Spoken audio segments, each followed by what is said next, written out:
Jiří Růžička, hrdina od jezera Hrochů.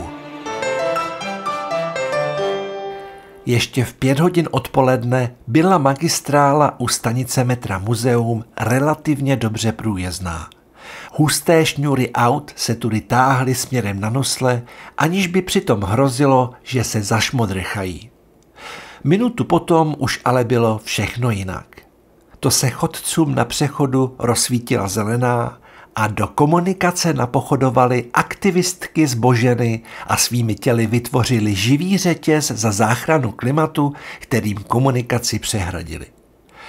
Protože na sobě měli upnuté hnědé kombinézy s nasazenými kapucemi, v jakých obvykle závodí rychlobruslaři, a jejich rozpažené ruce svíraly z těly pravý úhel, z velké dálky vypadaly jako nedodělaná dřevěná ohrada, kterou se klidně protáhne divoké prase, ale auto už narazí. A to doslova. Aby takový živý řetěz nešel snadno roztrhnout, držely se aktivistky za ruce v pevných hnědých rourách, které jim sahaly až po ramena. To bylo jistě na pohled efektní, ale pro dámy zároveň i problematické, jelikož nemohly ohnout ruku v lokti. Ty krajní navíc asistentky připoutaly k semaforům. Veronika, která též tvořila článek řetězu, měla už s takovou formou protestu jisté zkušenosti. Jako malá holka se kdesi na severu vlasti spontánně zapojila s rodiči do živého řetězu za život bez uhlí. Vrchnost jejich protest tenkrát skutečně vzala na vědomí a tamní uhelné zásoby nechala vytěžit do poslední mrtě, takže se lidé života bez uhlí skutečně dočkali. Chodcům už u muzea svítila červená a řidičům zelená, ale aktivistky stály na přechodu dál. Řidiči předních vozů túrovali motory a troubili jako o závod. Přidávali se i ti za nimi, ačkoliv neznali důvod, ale s bojovnými ženami to ani nehnulo. Buď měli tak pevné nervy, nebo špunty v uších. Aby toho kraválu nebylo málo, začali pištivými hlasy skandovat. Svět se rychle vzchopí, bez uhlíku stopy. Když už se kolona aut táhla až na Hlávkův most, dorazili na místo první policisté. Nejdřív zkoušeli aktivistky s rukama v rourách legitimovat. Pak je přes tlampač vyzvali, aby už laskavě přestali blbnout a rozešli se. Když jim došlo, že ženy jen tak neposlechnou, což se dalo celkem čekat, raději ustoupili a dál už situaci jenom zpovzdálí monitorovali. Vaše výfuky, naše smrt, skandovali mezi tím aktivistky. Doprava dál stála a nic se nedělo. Řidiči pomalu ztráceli trpělivost, vylézali z aut a nadávali. Někteří došli až k aktivistkám, aby jim bez servítek řekli, co si o nich myslí. Nic láskyplného a vřelého to nebylo. Však také policisté měli dost co dělat, aby si stihli zapisovat všechna použitá sprostá slova. Pochybuju, že vůbec víte, co to taková uhlíková stopa je.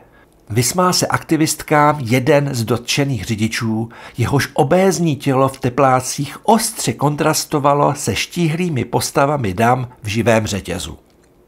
Jen brnkáte na strunu genderových stereotypů, pane vozím si zadek.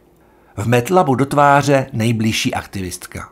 Automaticky vycházíte z předsudku, že se v tom nevyznáme, když jsme ženy. A vyznáte? Zajímal se těžkotonážní řidič. To není důležité, jde o princip. Nenechala se zmanipulovat k odpovědi a vyřkla nad ním ortel. Vaše názory nepatří do 21. století. Tak abys věděla, ty vychrtlice, rozlobil se řidič, až se mu začala třást druhá brada. Máme na zahradě skleník. Na jaře z něho schválně vypustím co nejvíc skleníkových plynů, aby tě z toho trefil šlak. Řidič vyplázl na aktivistku jazyk a namířil si to zpátky ke svému autu. Kdo z uhlíku stopu pěstí, ten dostane od nás pěstí. Byl další slogan, který bojovné ženy začaly skandovat. Komu vyhrožujete, vy nány? rozlítil se jiný řidič, který si to s nimi taky přišel vyříkat. Ta zmínka o pěsti je tam jenom kvůli tomu, aby se to rýmovalo, vysvětlila mu jedna z aktivistek skoro šeptem, aby ji neslyšela Kate. Druhá raději vyrukovala s dalším sloganem. Chceš se zbavit břímě viny? Omez svoje vlastní plyny. Během skandování začal další aktivistce extrémně silně svědit nos. Marně s ním vrtila, marně ho ohrnovala, svědění neustupovalo. Chtěla se pustit a podrbat, ale Rory a uvědomělé kolegyně na obou stranách jí v tom bránili. Nakonec to nevydržela, svalila se na zem a dlouze si podrbala nos o vozovku. Bohužel sebou strhla i obě své sousedky, které kvůli ní musely padnout na kolena. Ležící a drbající se aktivistku zaznamenali vedle diváků, novinářů a policistů i naštvaní řidiči. Jednoho z nich její bezmoc inspirovala k záškodnické akci. Popošel k ní a jemnými doteky ji polechtal v pase. Správně předpokládal, že je lehtivá, netušil však, že se jeho předpoklady naplní nejméně na 200%. Dívka se totiž začala smát a kroutit, jako kdyby v ní tančila tasemnice. Řidič posílený úspěchem jí polechtal ještě jednou a víc.